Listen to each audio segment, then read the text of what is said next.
evening. It's late here after 9. I just happened to catch the press conference with Trump and the genocidal evil maniac Netanyahu. I'm going to play this for you, although listening to it a second time will be very difficult for me because I find what President Trump says here extremely disturbing, horrible, brings me to tears. I'll explain why. And I got physically sick watching the snake Netanyahu's expression throughout what Trump was saying. I didn't watch the whole thing, but I'll play a portion of it for you, and of course, you can catch the rest of it on social media, on most any channel that follows the news, podcasters, YouTubers, people on Rumble like me.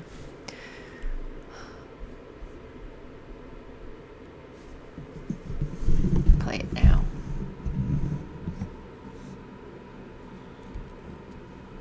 Strongly believe that the Gaza Strip, which has been a symbol of death and destruction for so many decades and so bad for the people anywhere near it, and especially those who live there, and frankly, who's been really very unlucky. It's been very unlucky. It's been an unlucky place for a long time.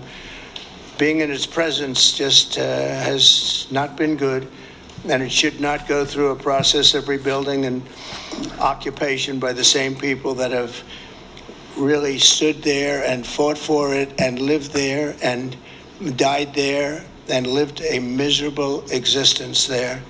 Instead, we should go to other countries of interest with humanitarian hearts, and there are many of them that want to do this, and build various domains that will ultimately be occupied by the 1.8 million Palestinians living in Gaza, ending the death and destruction and, frankly, bad luck.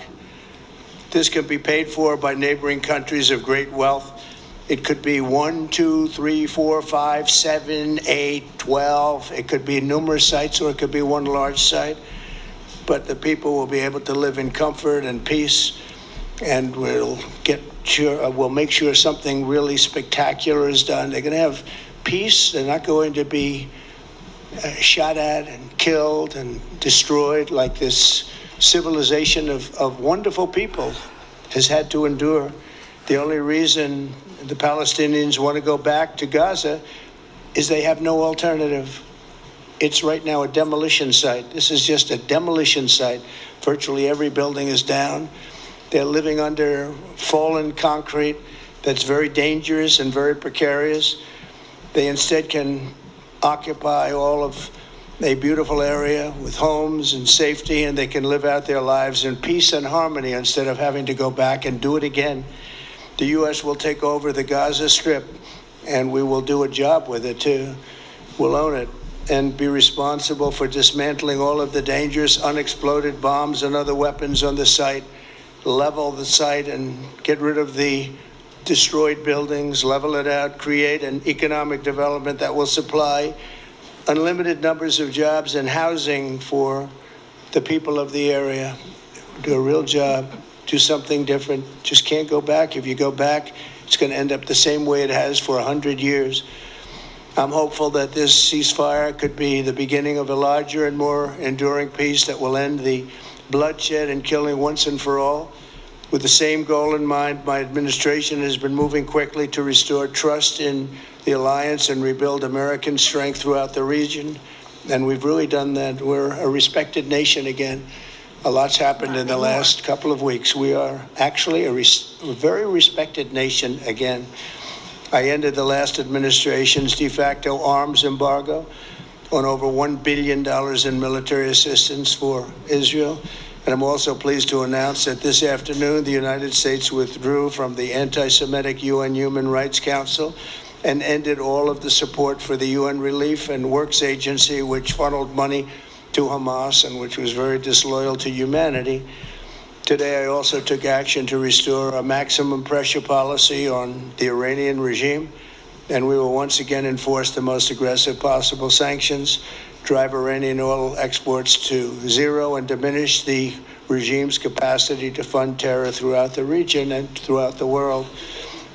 We had no threat when I left office. Iran was not able to sell oil. Nobody was buying oil because I said, don't buy it. If you buy it, you're not doing any business with the United States. And Hamas was not being funded. Hezbollah was not being funded. Nobody was being funded. There would never have been an October 7th. 2 weeks ago, I once again designated the Houthis as a terrorist organization. They're trying to destroy world shipping lanes, and that's not going to happen. And over the weekend, I ordered airstrikes against senior ISIS leaders hiding in the caves of Somalia and took them out. Here in America, we've begun the process of deporting foreign terrorists, jihadists, and Hamas sympathizers from our soil, just as we have people that are extremely evil, and we're sending them out of our country. They came from jails. They came from mental institutions and insane asylums, and they were dumped into our country. They're gang members. We're getting them out at numbers that nobody can actually believe. And every single country is taking those people back. They said they would never take them back, and they're all taking them back, and they're taking them back very gladly. And I recently signed an executive order combating the vile wave of anti-Semitism that we've seen in the aftermath of the October 7th attacks.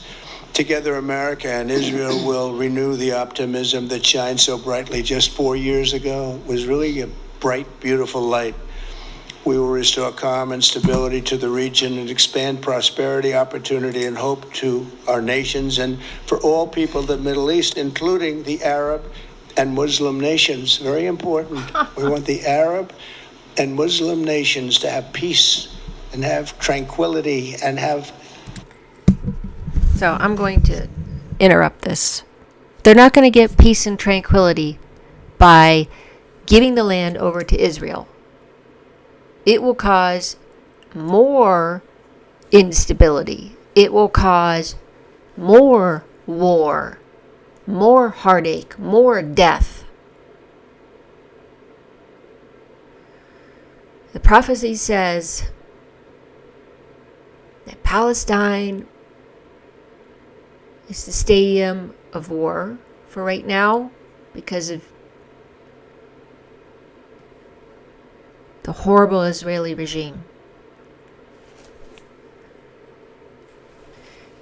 It will be the tombs of all that died. The Dead Sea will be the tombs of all those that died. I'm sorry, it's hard for me to talk about. I need to discuss what he said. I know he's going on. He thinks he's doing this great thing. Probably made some deal. Hey, if I help you, I can help clean up and I can get this land and, then you wouldn't have to worry about it. I'll get the people out and then, move them to some other place and it's all yours, snake Netanyahu. And it was an insult. It was an insult to say, oh, well, the Palestinians are just unlucky. It's just bad luck where they live. This is their land. And it has been for centuries. Those that came to live in Israel were not the indigenous people. They came from Europe. To be honest, I don't even feel like there should be an Israeli state anymore after what they have done to innocents, murdering them, whole families. It's 18 of my Orthodox Christian brethren in Gaza. I take it personally. He has no idea. either he's just making these deals, he just is clueless. If for some man who says, "Oh, we should listen to God," and we're Christian, well, he's not listening, because God's people, the Christians in Gaza, in the West Bank, are persecuted, are treated like dirt.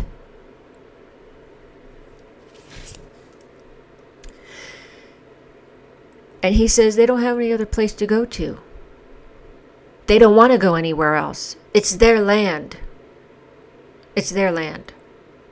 They want to return to their homeland, even through rubble, destruction. That tells you these people's hearts, these people's determination through all the suffering, the killings, the murders that have happened in that area, all because of greater Israel. As I did my report before on this, the Jews of the Torah do not agree with this, because you cannot take over land through bloodshed. Their God said it has to be done a peaceful manner, and when he opens the door to do that. Well, that didn't happen that way. It started with terrorist attacks. If you read the history, that's how it started.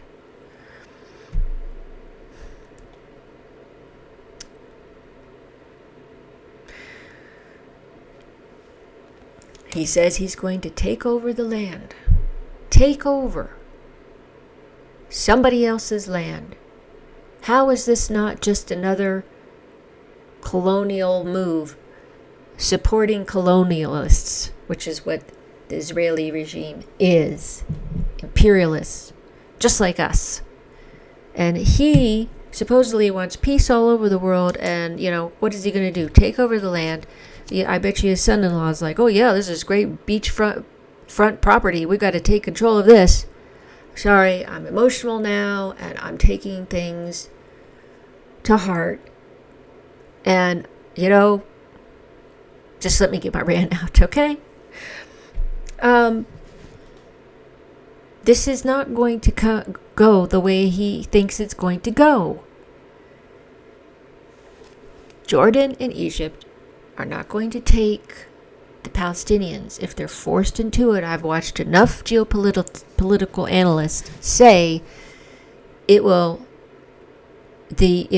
topple both leaders in Jordan and in Egypt, because their people will rise up.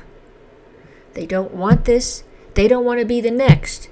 They don't want to be the next countries to be invaded and taken over by the Israeli regime, because their land is part of the greater Israel. And you'll recall the Jews of the Old Testament, Israel, were nomads. They didn't have any place. And I'm only talking about Israeli regime. I don't have anything against Jews of any other sort. I don't have anything against the Israeli people. But this regime is a murderous, thuggish, evil government.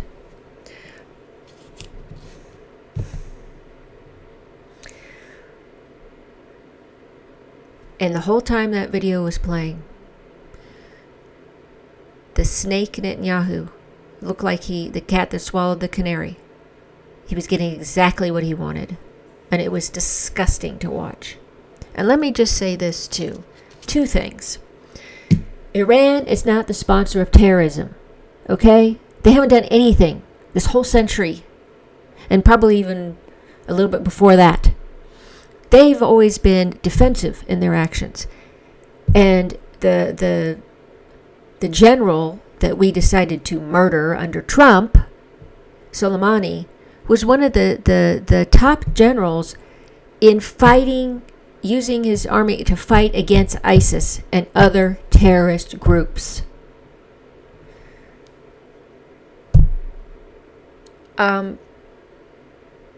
just because we don't like them, because they have some power.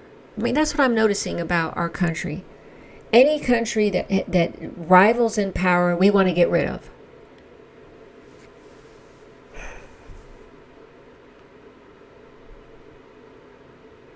No. And I will say this. Our country goes on. Our government constantly says, at least on those who believe in God and all that. So those politicians, those people who say God bless America, say that we are a Christian nation. Yet, we betray and stab our ancient Christian brethren in their backs by taking away the land that they've been on and their ancestors have been on since Christ was walking the earth there, where the disciples of Christ were. Same thing with Syria and Antioch. These are ancient Christian sites. And then the Muslims have their own sites. Everybody has their sites there. But I want to reiterate this because people forget. There were Christians in Iraq. We went in and ruined Iraq, and the Christians had to flee. I think I'm sure many died because we don't care about Christians in our government. And a lot of these Christian Zionists betray their Christian brethren with this mess.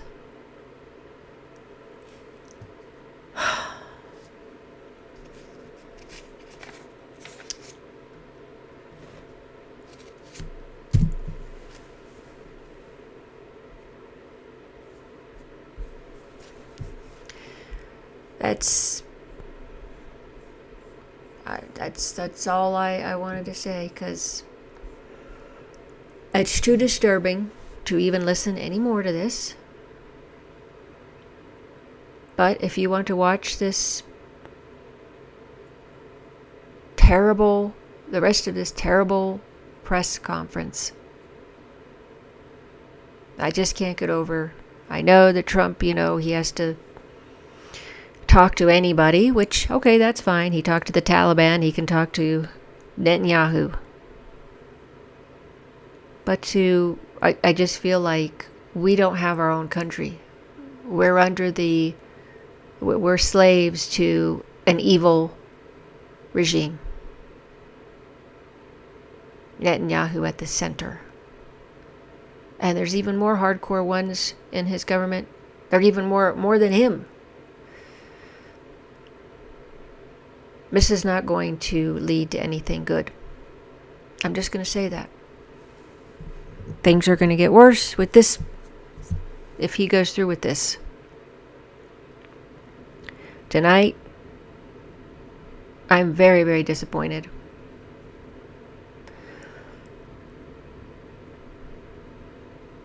In President Trump. He was doing a lot of good things, and no, he's gone the wrong way with this. The wrong way. Maybe there's people who could write in and try to say something. Maybe I should try. In any case, thank you for listening to my rant. I needed to get it out. I'm just emotionally raw right now. But thank you for watching. Please share my channel. Share my videos. Like my videos if you happen to like them. And I'll be done for this evening. I hope you have a wonderful night. A blessed night. Until next time.